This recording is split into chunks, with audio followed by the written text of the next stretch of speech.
여러분 안녕하세요. 주식수사반장의 반장 이종형입니다. 요즘 너무 과분하게 좋아해 주셔서 감사합니다. 어떻게 여러분들한테 그래도 조금씩 다가가는 게 느껴지는 것 같아서 저도 되게 뿌듯해요. 그리고 어떻게 하면 또 여러분들을 더 재밌게, 더 쉽게 말을 해드려야지 되나 굉장히 많이 고민을 하게 됩니다. 메일들 참 많이 보내주시고 계세요.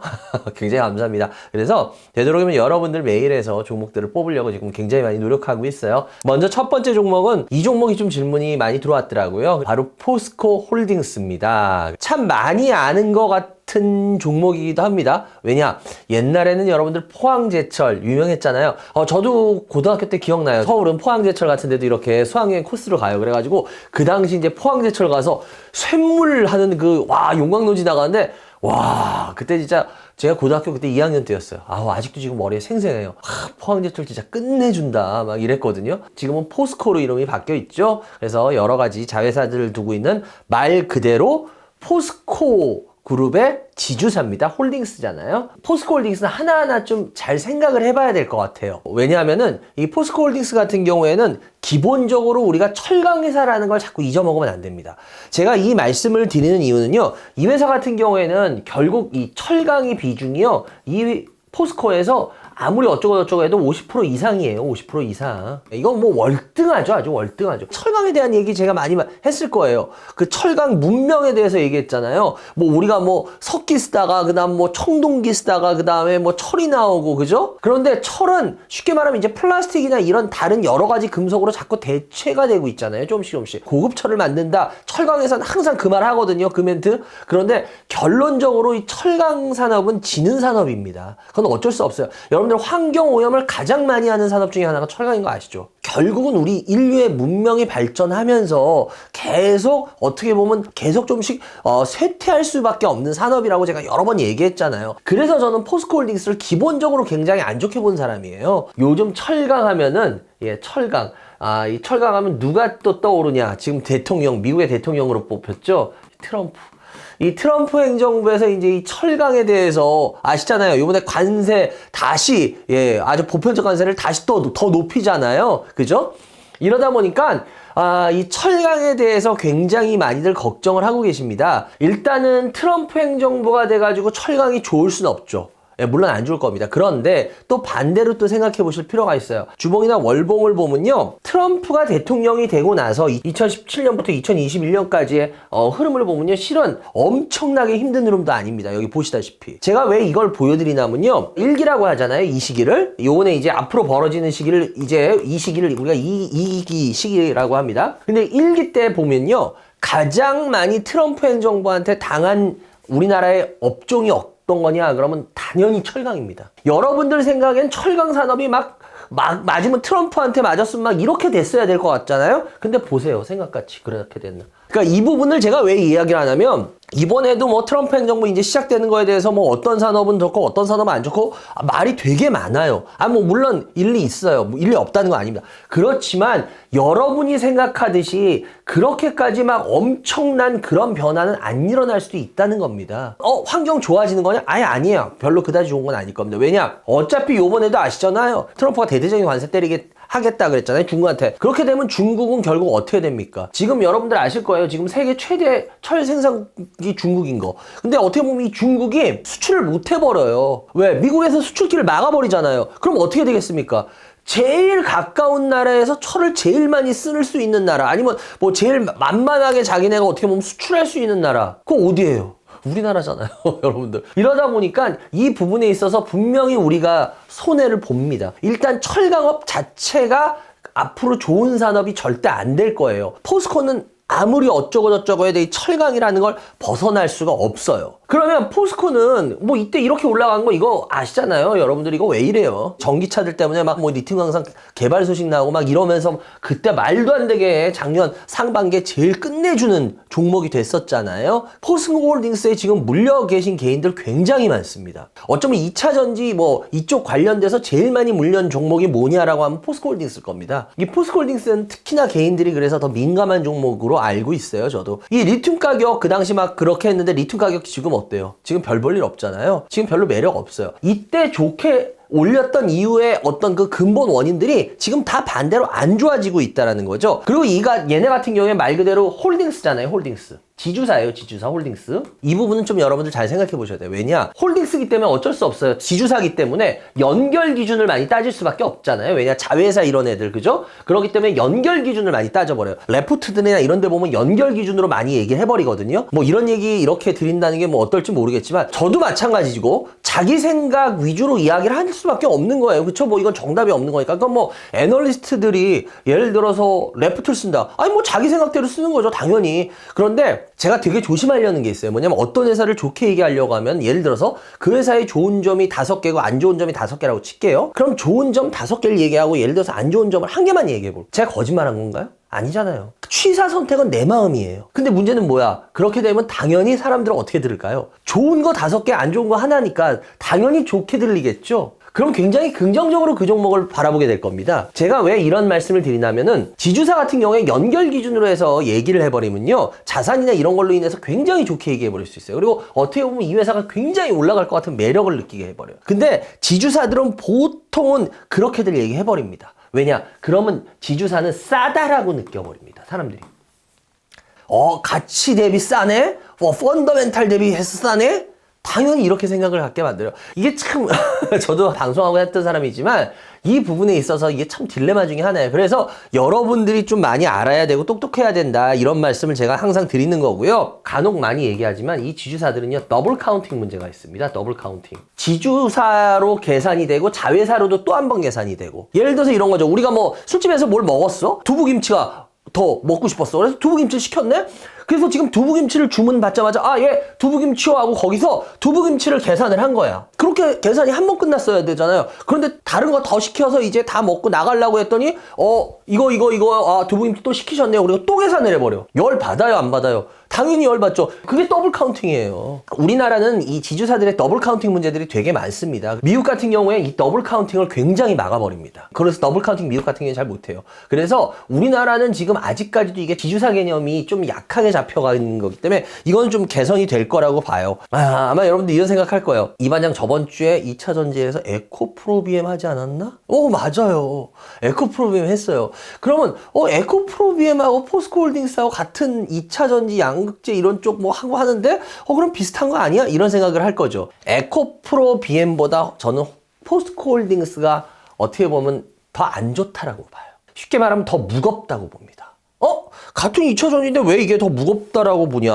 에코프로비엠은요 간단합니다. 저번 주에도 말씀했잖아요. 그냥 양극재 그냥 하나야. 그냥 이걸로 보면 얘는 그냥 끝이에요. 우리가 이런 걸 보고 뭐라 그래요? 원소스라 그러죠. 원소스. 하나, 소스 하나, 원소스. 뭐 장점하면 하나가 잘 되면 너무 잘 돼버리는데, 그 나머지가 해도, 그 다음 잘 안 돼버리는 거, 그 다음은 빛을 못 보는 거. 예를 들어서 우리 게임 회사 중에 그런 회사 있죠, 유명한 회사. 크래프톤 아십니까? 예, 베글이라는, 저 게임을 안 해서 잘 몰라요. 걔네 때문에 그거 이후에 상장하고 나서 몇 년 동안을 헤맸어요. 그러다가 이제 요즘 이제 게임주에서 이제는 다른 것들이 이제 먹기 시작했기 때문에 이게 제가 왜 말씀드리냐 원소스가 한번 찍혀버리면요 다른 게 웬만큼 노력을 해도 못 올라와 버려요. 그러다가 얘네들 진짜 그거 엄청 많이 노력했거든요. 실적 되게 좋아요. 엄청 좋았어요. 그거에 비해서 너무 안 올랐거든요. 이제 그래서 올해 와서 이제 조금씩 이게 반등을 시작하는 거예요. 제가 왜 이 말씀을 드리냐면 원소스라는 게 이렇게 한쪽 위험할 땐 위험합니다. 그렇지만 반대로 제가 다시 한번 에코프로비엠하고 포스코홀딩스로 들어가 볼게요. 제가 저번 주에 말했듯이만 그 2차 전지에 이제 여러 가지 나쁜 영향들 뭐 그런 것들이 이제 많이 반영이 돼 있어요. 그래서 제가 뭐라 그랬어요?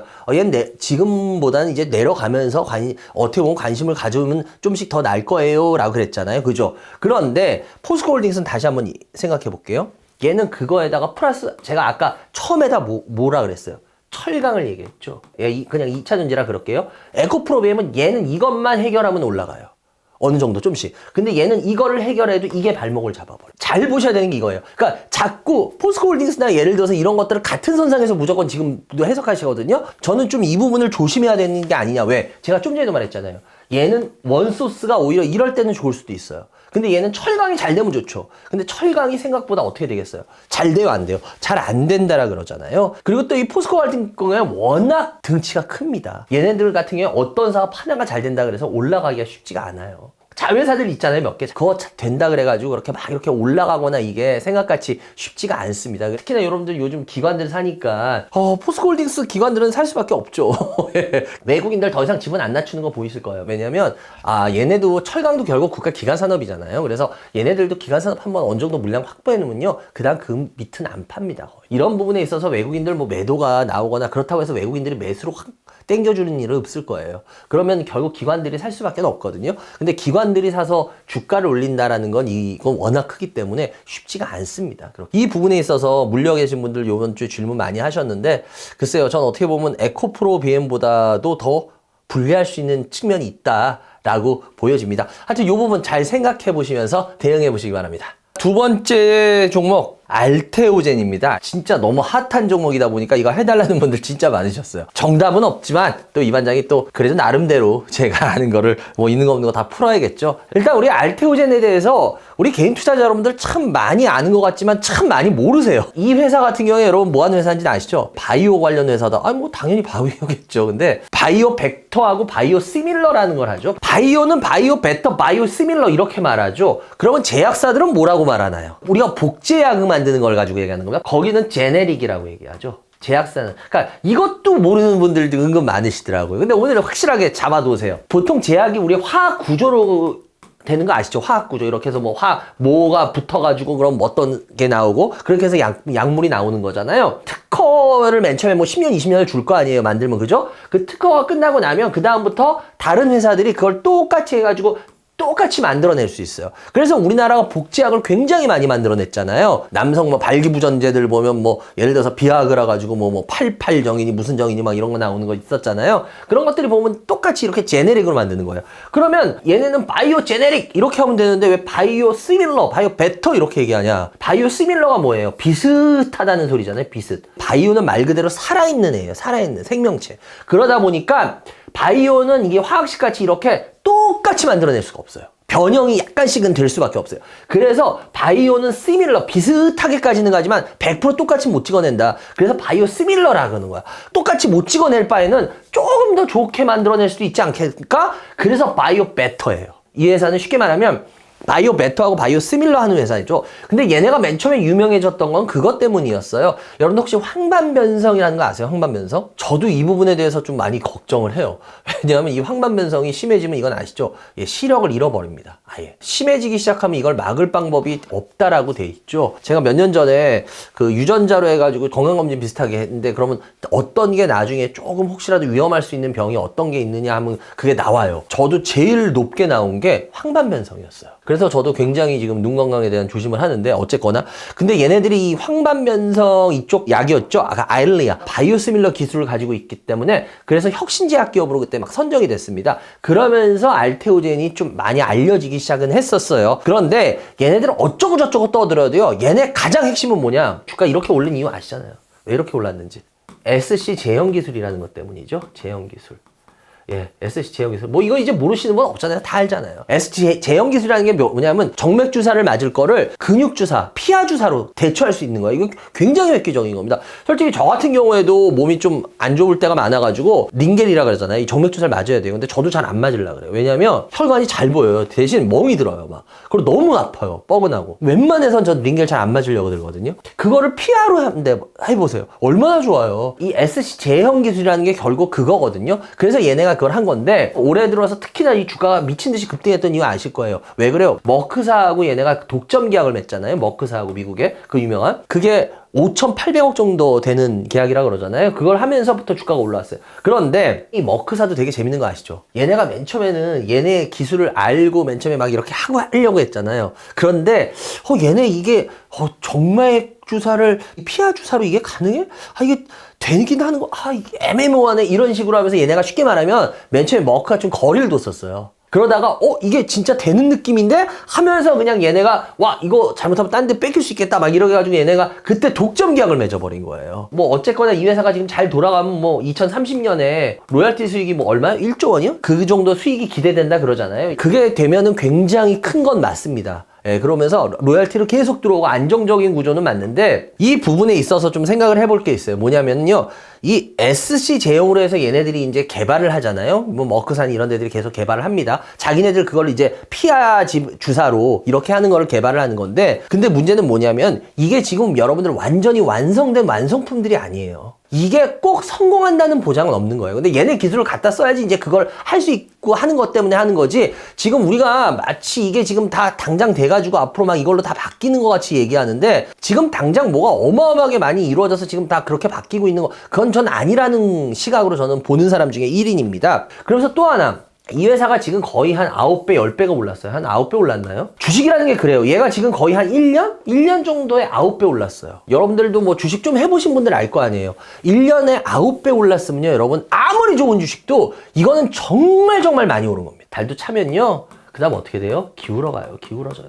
항상 이렇게 기울게 돼 있어요. 이거는 여러분들 주식에서 바뀌지 않는 법칙입니다. 시젠이라는 회사 기억나실 거예요. 코로나 전에는 아예 존재도 없던 회사예요. 아시잖아요. 우리 난리 났잖아요. 코로나 때 뭐 지금 뭐 온 세계가 올스톱 받고 난리 났잖아요. 우리 다 기억나잖아요, 선생님. 그때 코로나 때 보세요. 얘가 얼마였어요, 얘가 12,000원, 12,000원, 13,000원, 뭐 여기서 얼마까지 갔냐? 15만원. 그럼 한 12배, 13배.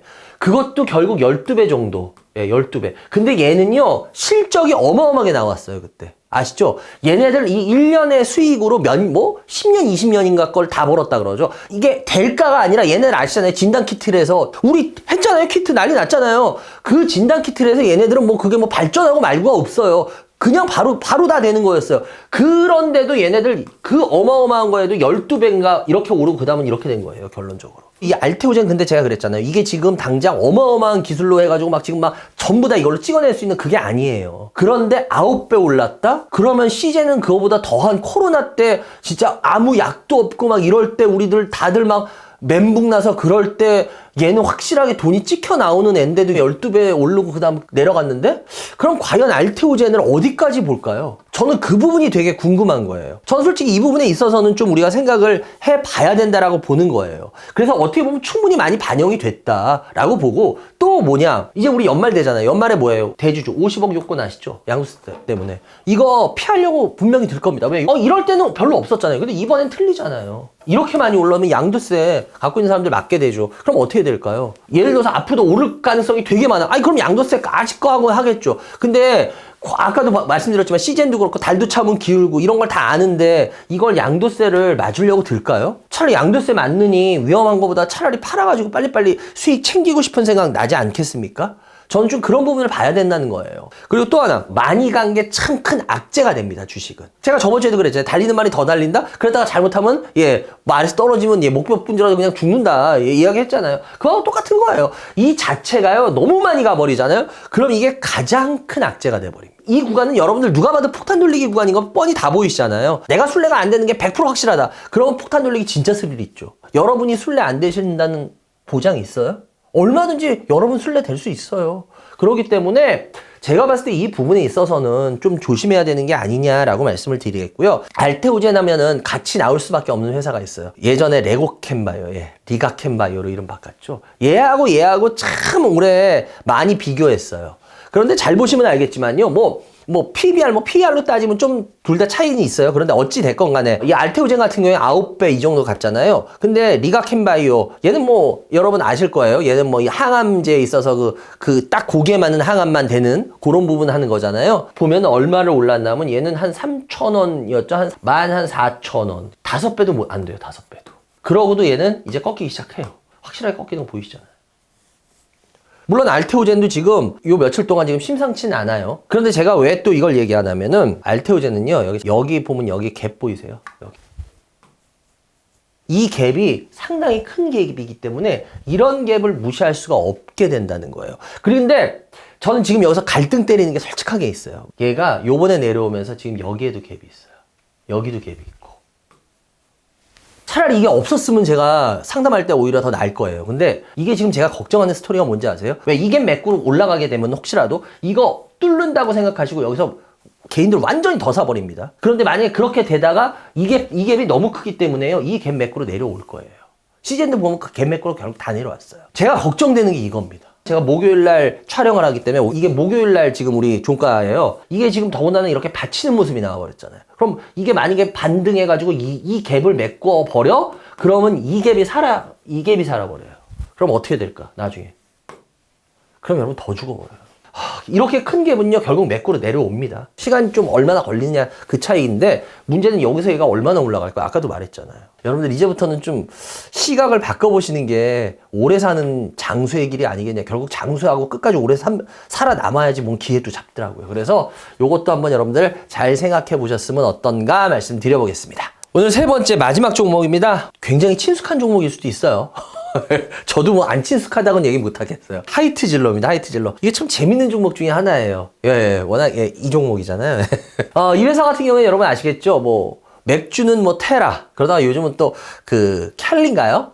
손석구 씨인가요? 모델이죠. 그래서 전 캘리도 괜찮은데 또 캘리 싫어하는 사람들도 싫어하더라고요. 그리고 먹는 샘물들, 석수 유명하죠. 화이트질러의 가장 유명한 거는 이슬이죠. 이슬이. 참 이슬이. 여러분들께서 옛날에 그거 아실 거예요. 소개팅이나 뭐 미팅. 저희 미팅이었죠. 미팅 나가고 막 이러면은 그 당시만 해도 이렇게 여자분들이 막 저 술 좋아해. 뭐 술 먹어. 이런 말 못 할 때였어요. 분위기가. 그래서 이거 뭐 맥주 어떻게 시켜드려야 되나요? 막 이러면 저는 맥주도 잘 못 먹고요.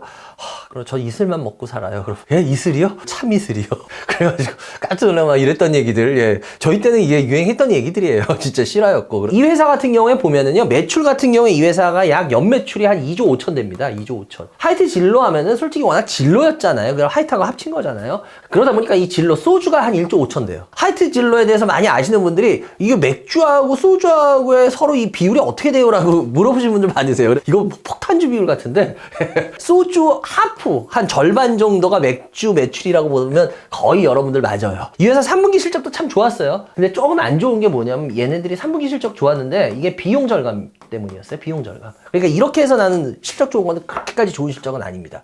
요즘 이 하이트 진로 하시는 분에 관심 많은 분들이 제가 왜 갔는지 알아요. 바로 아파트죠. 로제. 전 진짜 아재인가 봐요. 아파트. 그래서 바로 저는 윤수일 씨의 아파트가 생각났는데 로제의 아파트. 그래서 저는 진짜 죄송한데 제가 이 아이돌을 안다고 해도 제가 잘 모르잖아요. 그래서 로제. 그래서 맨 처음에 파스타 이랬어요. 그 로제가 그 로제가 아니래가지고 진짜 죄송해요. 제가 그래서 이제 알아요. 아파트. 그 로제 아파트 때문에 워낙 관심들 갖잖아요. 이게 왜냐면 술 게임 쪽이잖아요. 워낙 이 아파트가 빅히트를 지금 치고 있어서 그걸로 인해서 이 K 뷰티부터 해서 이 K 문화, K 컬처 이런 부분을 해서 좀 긍정적으로 보시는 분들이 있는데 아무래도 이 부분은 좀 제가 한계가 조금 있다라고 저는 개인적으로 봐요. 이거는 뭐 사람들이 보는 거에 따라서 시각은 틀린데, 그리고 또 주류 문화가 많이 바뀌었잖아요. 특히나 코로나 이후로 주류 문화가 많이 바뀌었잖아요. 옛날에는요 이 말이 없었어요, 여러분들. 그 전까지만 혼술이란 말을 거의 안 썼습니다. 저희 때만 해도 그랬어요. 이게 혼술이 알코올 중독의 어떤 잣대였어요. 그래서 혼술한다 그러면 거의 이거 너 잘못하면 알코올 중독 빠져 이런 얘기 했었어요. 저희 때만 해도 무조건 뭐 저희 선배 때도 그렇고 술 먹기 시작하면은 1차에서 끝나면 그거는 우리가 죄악이라 그랬어요. 무조건 술은 2차, 3차를 가야지만 그때부터 술 맛을 느낀다. 이렇게들 했던 시대였거든요. 근데 이제는 아니잖아요. 부어라, 마셔라, 뭐 죽자 막 이런 문화가 아니잖아요. 어떻게 보면 이 술 소비량이 많이 줄은 부분들도 있습니다. 옛날의 진로, 하이트 진로를 자꾸 요즘의 하이트 진로를 해석하면 안 되지 않겠냐라고 보고, 특히나 얘네들 같은 경우에 이러다 보니까 본업이 좀 성장을 막혀요. 그래서 성장 동력을 찾으려다 보니까 어떻게 한다면은 뷰티란 쪽이나 뭐 스타트업이나 이런 걸 투자를 해요. 근데 얘네들 성과가 잘 안 나요. 요즘 특히나 많이 나오죠. 여러분들 아마 경제학에서 많이 나오는 용어 보셨을 거예요. 양손잡이 경영. 이 양손잡이 경영이 뭐냐면 우리 연예인 하시는 분들 특히 많이 그러시죠. 저도 있던 옛날에 증권사에 있을 때 그 앞에 아주 유명한 탤런트 분이 하시는 아주 유명한 음식점이 있었어요. 자기 업 이외에 다른 거, 그것도 엄격하게 따르면 양손잡이 경영이에요. 이게 좋게 되면 시너지 나머지만 나쁘게 되잖아요. 그럼 오히려 주력 산업에 어떻게 보면 힘을 갉아먹는 게 돼버려요. 제 개인적인 시각이에요, 이거. 전 이 양손잡이 경영 이 부분은 하이트 진로가 좀 실패하고 있는 게 아닌가, 오히려. 그래서 좀 이 부분에 있어서 좀 안 좋게 보려고 하고요. 또 옛날에는 또 그런 게 있었죠. 술 만드는 회사들은요, 무조건 술값이 올라가잖아요. 무조건 술값이 올라가면 주가가 올라갑니다. 옛날엔 그랬어요. 근데 요번에도 뭐 맥주값 올리고 뭐 하고 했죠. 그런데 어때요? 올해 전혀 변동도 없죠. 그러니까 이게 뭐냐? 그만큼 매력을 잃었다는 소리예요. 뭐 여름에 더우면은 맥주 많이 찾으니까 주가 올라갈 거야, 뭐 할 거야, 뭐 할 거야. 이런 식으로 뭐 여름에는 뭐 삼계탕 때 하니까 뭐 닭고기가 올라갈 거야. 그거는 진짜 옛날 호랑이 담배 피던 시절에 주식하던 이야기들이에요. 그래서 이제 그런 시각들은 여러분들이 버리셔야 됩니다. 만약에 그런 시각을 갖고 계속 이런 종목들을 보잖아요? 그럼 계속 매력 없는 종목에 이렇게 빠져들어요. 제가 아까 로제 아파트 그분 얘기했던 것도 뭐 워낙 좋아하시는 분들은 그거 굉장히 더 크게 보시는 분들이 있을 거예요. 근데 실은 그렇게까지 안 되거든요. 나오는 데이터들은 좀 우리는 주식하는 사람들이니까 좀 냉정하게 봐야지. 피터 린치 때문에 그렇게 그분이 워낙 그런 식으로 했기 때문에 했다라는 것 때문에 여러분들이 많이 이걸 하는데 우리나라에선 틀린 부분들이 있습니다. 그거는 너무 그렇게만 단순하게 생각하지 마시고 조금 더 저하고 공부하면서 좀 더 다른 시각으로 또 깊게 한번 생각해 보시는 것도 나쁘지 않겠냐라는 생각을 가져봅니다. 그래서 이 종목 같은 경우에도 차트상으로는 이뻐 보이지만 굳이 차트상으로 이쁘다고 꼭 건드리실 필요 있겠나라는 생각도 가져봅니다. 오늘도 뭐 수사반장 열심히 달려봤습니다. 열심히 수사해 봤고요. 다시 한번 말씀드리지만 이제 저희가 여러분들 종목들 메일로 계속 받고 있어요. 더군다나 메일이니까 사연들도 주세요. 어떤 종목들을 어떻게 해야겠다라는 게 이게 또 TV하고 할 때하고 완전 틀리더라고요. 지금 이제 완전 겨울이 점점 더 짙어지겠죠? 감기 조심하시고 컨디션 관리 잘 하시고요. 저도 요즘 몸이 좀 그러네요. 건강하게 한 주 보내시고 다음 주 수사반장에서 또 여러분들 찾아뵙겠습니다. 오늘도 봐주셔서 너무너무 감사드립니다.